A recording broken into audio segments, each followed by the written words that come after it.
But it's just something that I want to share about the know, like, and trust and where it really begins. So if this is your first time meeting me, hey, welcome. My name is Monique James. I am a master content strategist and founder of Renegade Creative Media Group. And my company supports service based, primarily business and brand owners to achieving content clarity.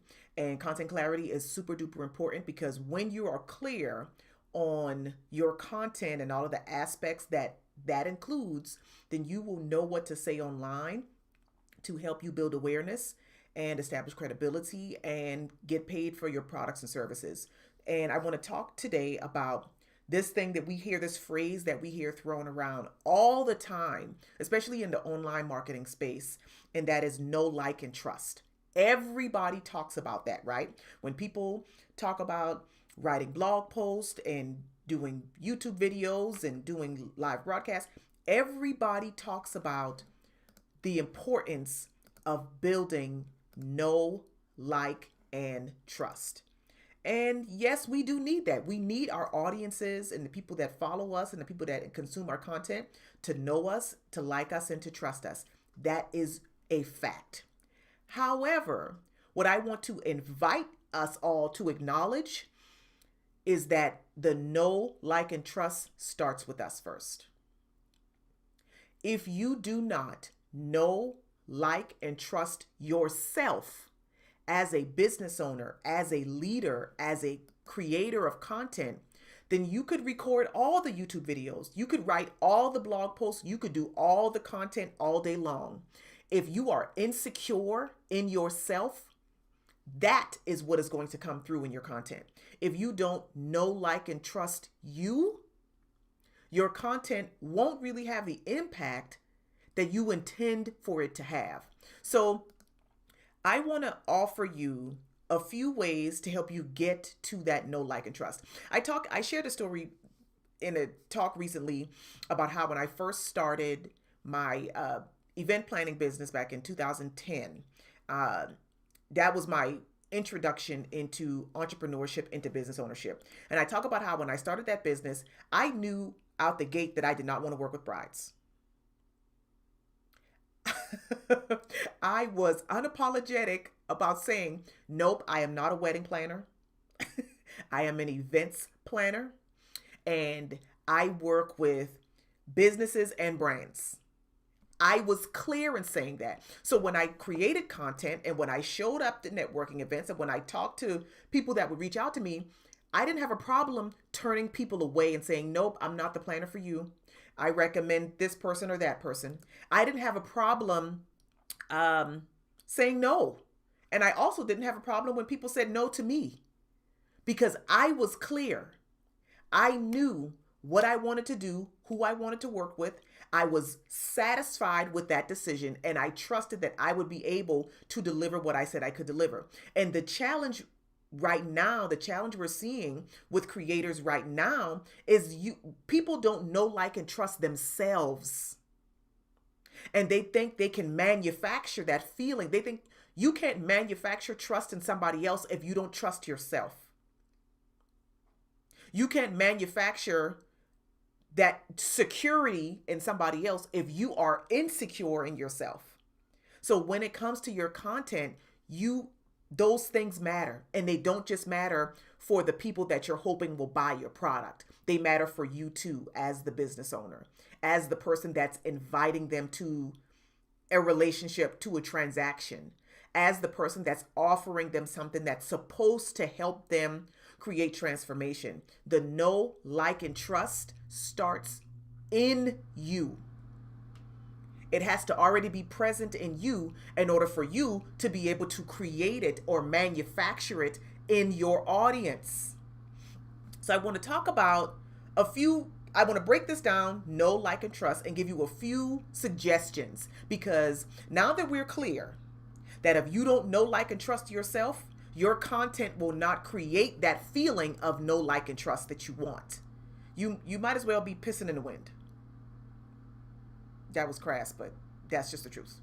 You'll be spinning your wheels, doing a lot of things, and the only thing that will be coming through is your insecurity, is your lack of confidence, is your distrust in what it is that you have to offer. So let's talk about the no. The no part, when we talk about this, referring to our audience or to our clients, our client avatar, we say we want to know what their likes are, what their interests are, what their habits are, all of those things. For you as the content creator, you need to know yourself. That starts with your core values. My core values guide everything that I do. They literally are the right and left limit. They're the filter. When opportunities are presented to me, I run it through the lens of my core values. One of my core values is integrity. So if somebody brings an opportunity to me or presents something to me and it will cause me to have to operate outside of my integrity, my answer is going to be no. And I'll be okay saying no. What are your core values? Do you have them written down? Because as a business owner, your core values, you as the person, filter through to your business. I'm a person of integrity. I do business with people that are people of integrity.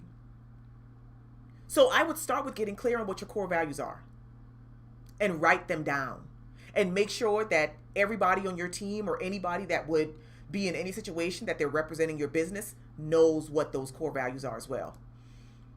The second piece of the no category is your unique selling proposition. What makes you unique? What is the reason that anybody would stop and listen to what you have to say about your product as opposed to what a competition, your competitor, would have to say about your product? What makes you unique? Because here's the thing, you all. So what I see a lot is business owners walking around in their business like they just found some clothing lying on the street and they just put it on. Oh, well, what's this? Oh, well, I don't know. I mean, I just found these brand colors and I put them on. Oh, I just found these social media templates and I just use them. I just found these words on the internet and I just put them on my website. We have to stop that. And the thing is that is rooted, that type of behavior is rooted in insecurity, and that same insecurity is coming through every time you engage with somebody else. Every time you talk about your business, that is what is coming through. So I want you to get clear on what is your unique selling proposition, because here's the truth. If you and your competition are exactly the same, one of you is unnecessary. One of you is not needed in this space. So what is your unique selling proposition? What is the way that you do your thing? How is that different than somebody that sells the exact same product? That's the no piece. You got to know yourself first. Teresa says, looking for answers today, and here you are in my head yet again. Well, Teresa, I just do what I do. I mean, I just show up here and say things. So that's the no. Let's talk about the like, right? And keep in mind, we're talking about how this applies to us, to you as the owner of the business. We're not talking about your intended customers, because that's a totally different process. When you're doing this, when you're aiming this at your intended customer, we got to focus on you first. So the like piece, do you know and have you accepted your strengths and weaknesses? Do you know what they are? Are you clear on what you are uniquely equipped to do better than anybody else so that you can infuse that in your business? See, I'll give you an example. I am a strategic thinker. That is a strength of mine. So in my business, I don't offer content marketing services. We offer content strategy. I am a content strategist. The way that we do social media management for a client is not the same way that anybody else does it, because I'm a strategist.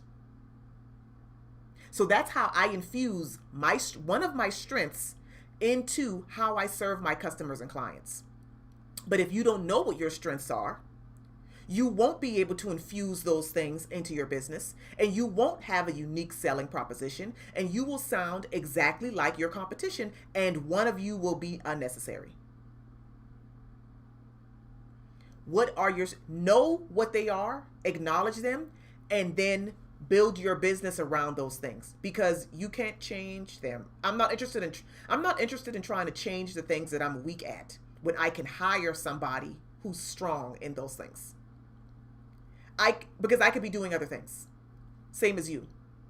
But you have to first know what those things are. So I want to offer you a few tests, assessments that you can look into to really start to get clear on what that is. There is the DISC assessment. There is Myers-Briggs. There is the Enneagram. There's all these different, and we call them personality assessments. And I resist using that term because people really think about personality assessments as something that are useless. But I will tell you that they will give you a pretty good indicator of the type of person that you are. And if you're open to it, they will allow you to tell the truth about yourself to yourself. Because it's from that place of honesty and authenticity that you can build a business that works with your strengths and covers your weaknesses. And when I say cover, I mean because you can hire somebody to focus on those areas. I don't mean cover as if you're trying to hide something from a customer or a client. But you can build your business around those things. And when you're clear on that, then you can start to like yourself. When you can say, well, you know what, I'm really bad at this, but that's why I have so-and-so taking care of that. My strengths are these, and this is how I lean all the way into those. That's what the liking of yourself looks like. You're not trying to change you. You're accepting you as you are, and you're building your business in a way that fully girds you up in all of those areas. Now this trust. The trust part, I see the lack of trust, lack of self-trust come through in the content that business and brand owners create. And the only way that I could describe it is shaky. When your content is shaky, or the opposite of firm, it's the best way that I could describe it. It's I'm not going to say it's unreliable, but maybe that looks like your inconsistency. Inconsistency in how often you show up, inconsistency in the way that you show up, inconsistency in the platforms that you use, all of those things, because you don't trust yourself. So the ways that you can start to develop that trust in you so that you can cultivate that trust in your potential customers and clients is the first, start to invest in your personal growth as a leader. Because the people that you want to buy what you have to offer are looking for you to lead them. But if you are insecure in yourself as a leader, you can't lead anybody out of a wet paper bag. And that's why people aren't buying from you. They're buying, they're just not spending their money with you. Because you're not showing up, you're not doing what is necessary to grow yourself. We talk a lot about growing the business, but people neglect to acknowledge that if you are an elementary school level leader, you cannot lead a college level business. And that's the truth. That's the truth. If you're not investing in learning how to handle millions of dollars, you'll never get to millions of dollars. You have to invest in your personal growth. You also have to invest in your education so that when you do serve your customers and clients, you can give them an outstanding experience. It's not enough just to say, I've been doing this for 72 years. When was the last time you went to learn something new about your own industry? When was the last time you bought a course or paid for a tool or a resource that will allow you to create a better experience for your customer? When was the last time you upgraded the labels on your product? Like, you all know what I'm saying. Y'all know what I'm saying. And because you're not doing those things, that distrust that you have in yourself and in your product comes through in your content. So instead of attracting the people that you want to attract, you send those unconscious signals that repel them. And this is, I want to say this too. This is what I know. Once you are crystal clear on who you are, what you offer, why it's awesome, and the people that you want to buy it, you are supposed to repel the people that do not identify in that way. You are not supposed to be attractive to everybody. Your messaging, your content is supposed to shove some people away and welcome others in. That's what it's supposed to do.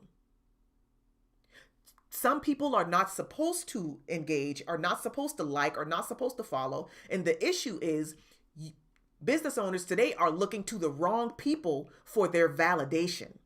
When if you were clear on what you do, who you sell it to, and why your thing is amazing, you wouldn't even be worried about the people that do not matter, and you would direct your attention to the people that do.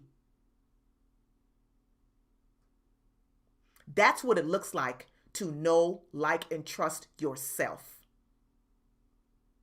The people that will never buy from me, I really don't care what they have to say about my business or about my products. That is the truth. I don't care. Because they'll never be my customer anyway. I can say that because I know who my people are. And the people that I want to attract, I am fully invested in nurturing my relationships with them and not dedicating a lot of time and energy in converting or changing hearts and minds of people who will never buy my thing. That's the type of confidence that you need to have so that when you show up and you deliver your content, the people that will register with you will be like, oh my gosh, she is speaking my language. I must know more. And at the same time, to the others, it will hurt their ears and they will disengage, and that is okay. But you can't do that. You can't create those types of conversations if you don't first know, like, and trust you. You have to know, like, and trust yourself before you can manifest know, like, and trust in your audience. And especially in this year, if 2020 has taught us nothing, it is that we cannot continue to take the futures of our businesses and play around with it like it's not serious. It's very serious. It's serious for us because our businesses provide our lifestyle. And it's serious for the people that you hope to help because it helps them overcome obstacles and create transformations in their lives. When you give yourself the time and the space and the room to build your internal know, like, and trust, that will come through. It will radiate through your content, and it will bring the right people and repel the wrong ones. So then you can start being more consistent with your content. You can start showing up and speaking from a place of authority and thought leadership. You won't be afraid to go on live and to open yourself up for people to ask you questions because you know what you know. You won't fear, and a lack of confidence will not continue to infect your content and infect your business. You'll be doing everything necessary to immunize yourself so that you can grow. So that's what I wanted to share. I hope you will take this and marinate on it and chew on it and be honest with yourself. You don't have to be honest with me. Be honest with yourself. And really figure out, really take yourself through that process to get to that know, like, and trust. And then when you do show up in your content, you will sound solid and secure and clear and confident. Because that's what your audience, the people that are considering you for the place where they're going to spend their money, that's what they're looking for from you. They're looking for your leadership. They're looking for you to know more than them so that you can help them solve their problems. But if you are showing up unsure, insecure, and unclear, then you are doing exactly the opposite of what they're hoping or what they're expecting you to do for them. So take it, apply it, run with it. And if you feel some type of way or you are upset, that's fine. I'm good with that. I'm good with that. My intention with having this conversation was to push some of you into that discomfort with the intention that you will recognize that it is time for you to start taking different actions. So if you are watching this and you need support, you want help, you want to reactivate your content marketing activities and your content marketing efforts for your business, I invite you to sign up for my 5-day email series called the Content Marketing Made Simple email series. MoniqueJames.com/CMMS. I will update the caption for this video with the link to that. You can sign up. It's free. You get an email every day with a different tip for every single day. Because, again, like this, insecure, we're not walking around here like toddler business owners. Okay? We're not stumbling around trying to figure out what to do with our feet and expecting people to pay us. Nobody's going to pay you for that type of experience. Stand up fully and lead. Develop that know, like, and trust in yourself and allow that to come through in your content. So I thank you all so much. I hope you have an amazing rest of your day, whether you are uncomfortable or not. Have an amazing day. Decide that you're going to have an amazing day and then go do it. I will catch you later.